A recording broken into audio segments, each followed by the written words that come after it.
எல்லோரும் எப்படி இருக்கீங்க? இப்போ நம்ம பார்க்க போகிறது மக்கானா, தாமரை விதை.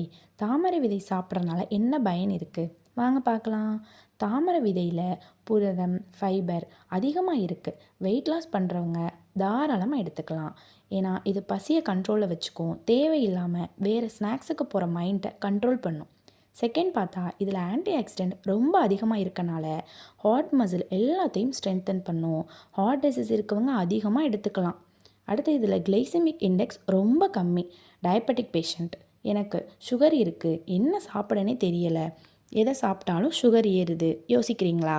கண்டிப்பாக இந்த தாமரை விதையை கொஞ்சம் பெப்பர் போட்டு வறுத்து சாப்பிட்டுக்கோங்க. இதில் ரொம்ப கம்மியான சுகர் அளவு தான் இருக்குது. சுகரை ஏற்றவே ஏற்றாது. இந்த மாதிரி டிஃப்ரெண்ட்டான ஸ்நாக்ஸ் சாப்பிட்டு ஹெல்த்தியாகவும் ஹாப்பியாகவும் இருங்க. உங்களுக்கு ஏதாவது டவுட்னா கமெண்ட்டில் கமெண்ட் பண்ணுங்கள். தேங்க்யூ.